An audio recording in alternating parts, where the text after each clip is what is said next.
जरा सोचिए, बीकानेर की एक छोटी सी दुकान और आज एक ऐसा ग्लोबल ब्रांड जिसे पूरी दुनिया जानती है। जी हाँ, ये कहानी है हल्दीराम की। आज इस स्नैक एम्पायर की कीमत है $10 बिलियन। अगर इसे भारतीय रुपयों में देखें तो ये होते हैं लगभग 85,000 करोड़ रुपए। पर सवाल यह है कि आखिर ये सब शुरू कहाँ से हुआ? सुनने में थोड़ा अजीब लगेगा, पर इस इतने बड़े एम्पायर की नींव पता है किस चीज पर रखी गई थी? सिर्फ 2 पैसे के एक स्नैक पर। तो फिर 2 पैसे से $10 बिलियन तक ये कमाल का सफर आखिर तय कैसे हुआ? तो इस कहानी की शुरुआत होती है 20वीं सदी के शुरू में राजस्थान के बीकानेर शहर से। वहां एक नौजवान लड़का था, गंगा भीषण अग्रवाल। उसने एक ऐसा सपना देखा जो इंडिया के स्नैक्स की दुनिया को हमेशा हमेशा के लिए बदलने वाला था। सोचिए, सिर्फ 12 साल की उम्र में, साल था 1919, उन्होंने अपनी चाची से भुजिया बनाना सीखा और बस 1937 आते आते उस सीख को एक बिजनेस का रूप दे दिया और यहीं से ऑफिशियली शुरू हुआ हल्दीराम का सफर। उस जमाने में बीकानेर का हर नमकीन वाला एक ही तरह की पारंपरिक भुजिया बना रहा था। ये बेसन से बनती थी, थोड़ी मोटी होती थी और सच कहें तो स्वाद में कुछ खास नयापन नहीं था। मतलब मार्केट एक जैसा और स्वाद भी एक जैसा। और यहीं पर गंगा भीषण अग्रवाल ने कुछ ऐसा किया जिसने गेम ही बदल दिया। उन्होंने 3 बड़े बदलाव किए। पहला, बेसन की जगह मोठ दाल यूज की, जिससे टेस्ट ही बदल गया। दूसरा, एक बारीक जाली का इस्तेमाल किया जिससे भुजिया पतली और ज्यादा क्रिस्पी बनी। और तीसरा, इसे बीकानेर के महाराजा डूंगर सिंह के नाम पर डूंगर सेव का नाम दिया, जिससे इसे प्रीमियम फील मिली। और नतीजा, वो अपनी भुजिया को बाजार के भाव से 12 गुना ज्यादा कीमत पर बेच रहे थे। बिजनेस तो जबरदस्त चल रहा था, पर तभी कहानी में एक ऐसा मोड़ आया जिसकी किसी ने कल्पना भी नहीं की थी। परिवार से मिला एक बहुत बड़ा धोखा।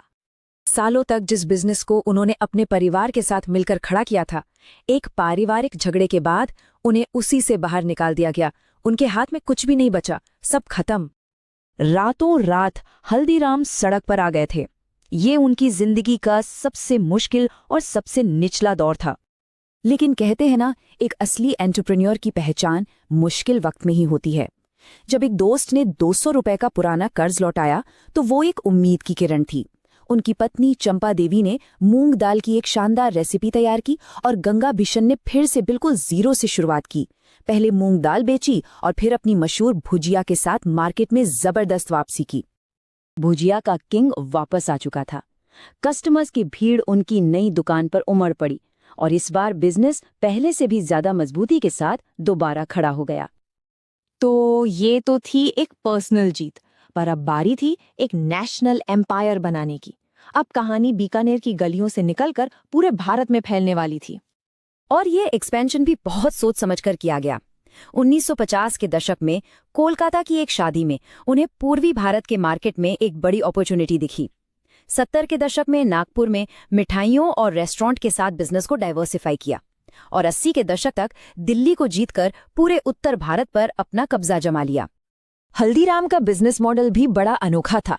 ब्रांड एक, लेकिन उसे चलाने वाले 4 अलग अलग परिवार, हर कोई अपने अपने इलाके का किंग। बीकानेर, कोलकाता, नागपुर और दिल्ली। इस स्ट्रक्चर ने उन्हें पूरे भारत में बहुत तेजी से और मजबूती से फैलने में मदद की। तो हल्दीराम ने भारत तो जीत लिया था, लेकिन अब असली इम्तिहान बाकी था। अब उनका सामना होने वाला था पेप्सिको जैसी ग्लोबल कंपनियों से। और फिर साल 2017 में एक हैरान कर देने वाली बात हुई। बिना किसी बड़े सेलिब्रिटी ऐड या करोड़ों के मार्केटिंग बजट के हल्दीराम का रेवेन्यू पेप्सिको इंडिया से भी ज्यादा हो गया। ये एक देसी ब्रांड की एक बहुत बड़ी जीत थी। तो सवाल ये है कि ये हुआ कैसे? देखिए, उनकी स्ट्रैटेजी बिल्कुल साफ थी। जहां पेप्सिको जैसी कंपनियां रॉ मटेरियल के दाम बढ़ते ही अपने प्रोडक्ट के दाम बढ़ा देती थीं, वहीं हल्दीराम ने अपनी कीमतें स्थिर रखी, भले ही नुकसान उठाना पड़े। जहां पेप्सिको ने विज्ञापनों पर करोड़ों खर्च किए, वहीं हल्दीराम ने अपने डिस्ट्रीब्यूशन नेटवर्क को मजबूत किया और भारत के अलग अलग स्वाद को समझा। जैसा कि परिवार की चौथी पीढ़ी के कमल अग्रवाल खुद बताते हैं, हमने अपनी कीमतें नहीं बढ़ाईं और नुकसान खुद उठाया। इससे हमें मार्केट में अपनी हिस्सेदारी बढ़ाने में मदद मिली। ये एक ऐसा दाव था जो बिल्कुल सही बैठा। आज की तारीख में भारत के ऑर्गेनाइज नमकीन बाजार का 40% हिस्सा अकेले हल्दीराम के पास है। ये आंकड़ा अपने आप में स्नैक ही इस जंग में उनकी जबरदस्त जीत का सबूत है। और अब हम आते हैं कहानी के मौजूदा दौर में, जहां ये ब्रांड अपनी सफलता के शिखर पर है। हाल ही में एक बहुत बड़ा डेवलपमेंट हुआ। दिल्ली और नागपुर की शाखाओं ने आपस में विलय कर लिया और Haldiram snacks food private limited नाम की एक जबरदस्त ताकतवर कंपनी बनाई, जिसने इस ब्रांड को एक नई ऊंचाई पर पहुंचा दिया है। जरा आज के आंकड़ों पर नजर डालिए।